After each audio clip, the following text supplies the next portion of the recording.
I would say after that, it's just a flex spot and it gets a little bit more niche. You know, Venom Age is all right for like poisons and stuff, but more of like a C tier for a room like this. They ask you how you are, you just have to say that you're fine when you're not really fine, but you just can't get into it because they would never understand.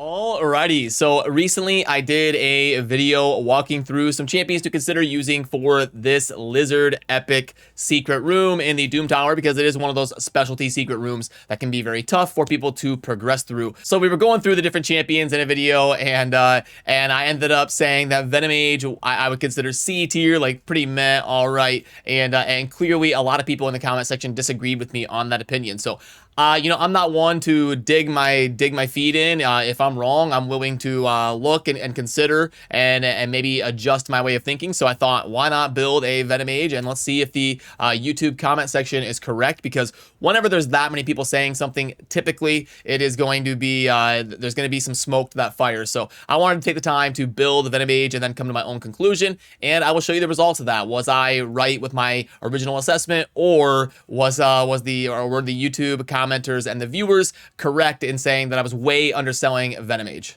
And as we pull up Venom Age, I promise I won't bore you with this, but I just wanted to say a quick thank you, because we did hit a milestone of 80,000 subscribers here on the channel really recently, and I really appreciate it. So I started doing YouTube in 2008, and I was a gaming YouTuber for 11 years before I made a single penny off of content. So it's been a very long journey, but it's been a really fun one. And even when you roast me in the comment section, I still appreciate all of you. So thank you for the 80,000 subscribers.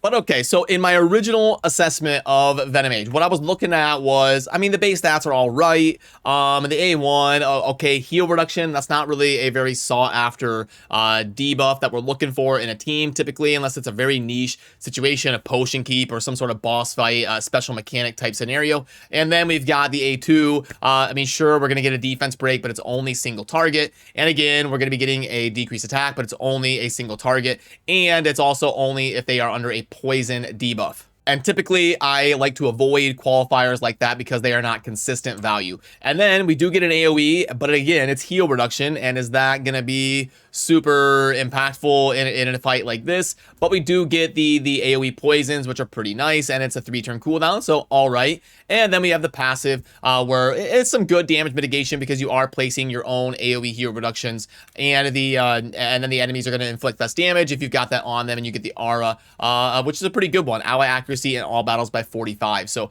I was kind of thinking like, all right, the kit is decent, but I'm not really seeing like some speed booster or reviver or AoE defense break or AoE attack break. I'm not really seeing a carved out role for the champion when it comes to like clearing difficult content in the context of a niche team that you're building. So I just kind of went with a C and moved on. But I will tell you that this was the sticking point, and this was what I missed that I think unlocks the potential of this champion, and I think why a lot of you in the comment section were saying I'm underselling Venom Age, and that is the A1 and the second part of it. Each hit has a 35% chance of activating up to 2 poison debuffs on the target. Now we're placing poison debuffs by ourselves with Venom Age, and then we don't have to build with high crit rate or high crit damage or a bunch of ignore defense, because we can detonate poisons for damage. So if you get good gear, if you get regen, you can honestly probably solo the secret room, because we're able to build tanky while also placing poisons and then detonating those poisons to do damage with our constant A1s. And then we're also going to be making things hit us a lot softer, because we are decreasing damage by 15% based on the AoE heal reduction that we are placing, which unlocks an opportunity for Venom Age to really slot in really well and be a flex spot on an epic Lizardman team. And if you build with really good gear, you could probably solo clear the room, or even with just like a Jareg or something.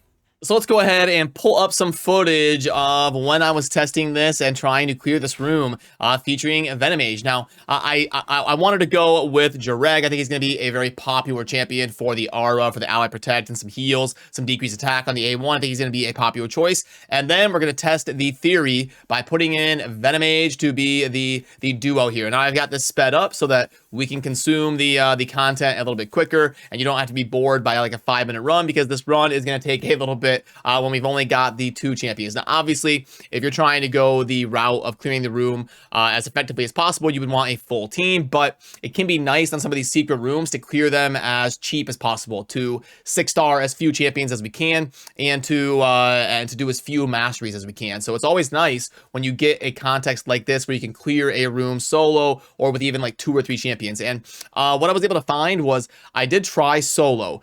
You can do it. This second wave right here has a lot of damage dealers and it can get a little bit rough. Wave 1 wasn't really a problem. Wave 2 was killing the Venom Mage because they do crank out a decent amount of damage there on wave 2. So you can do it with really good gear probably, but you're going to need some pretty decent gear on Venom Mage to clear it solo, at least consistently, you know, unless you're willing to do it a bunch of times until you get good RNG or something. But yeah, even though it's slow, definitely doable. You can see here, my Jireg has mostly average gear. My Venom Mage has decent gear. I'll show you what the build was here in a second that cleared it. Super easy with Jireg. It took about 3.5 to 4 minutes, and we were able to duo it down with just Jireg and Venom Mage. And if you would like to see the build that I went with on the Venom Mage, it is right here. Super handy to get that shield ring to constantly place a little bit of shields. And then the total stats right over here. And I can put away the camera if you'd like to screenshot that or anything. If you're curious about what it takes to duo this room with a Venom Mage. And then I can also bring myself back up on camera here. And I can go through and show you the masteries that I have. But yeah, I went with a regen build, tanky, defense, accuracy. Took the oppressor because we do place a decent amount of debuffs here with Venom Mage, so we can get some good value out of that. And I did take this mastery right here. You can bring some slough dead allies and then get a bunch of speed if you're trying to duo or triple clear the room with Venom Mage. And you can go like Immortal, Regen, Lifesteal maybe, although then you'd have to build for damage. I kind of prefer the Regen build because you can go a little bit more 0 DPS and then just use that A1 to detonate some of the poisons that you're placing. And as you can see, I did book Venom Mage because I wanted to test the full capabilities and see if I was able to solo the room by just investing in 1 champion. And I do think it's possible, but like I said, you would need some pretty decent gear in my experience because I was dying a lot on that wave 2 with the even with some of the stats that you see right here that are not godly, but pretty decent. So yeah, I guess in conclusion, I think I would have to give the dub to the comment section on this. I would say that you were right to call me out for saying that Venom Mage is C tier. Definitely going to be in that B+ to A- range, maybe even an A or S tier if you're able to get really good gear on Venom Mage because you can literally duo or solo the room. So it just depends on the level of gear you're willing to go at, but definitely a really solid champion for this room. And if you have a Venom Mage, the Epic, going to be definitely worth thinking about building if you still have to get the progress missions for secret rooms and stuff, because it can be a very solid option for one of the more difficult secret rooms in the game. So really appreciate all of you that took the time to give me input when I put content out there. And whenever I learn something new, I am always going to be willing to correct it in future content and then update you on that learning experience as well. So that will do it for me on this one. As always, thanks for watching. Have a good rest of your day. Peace.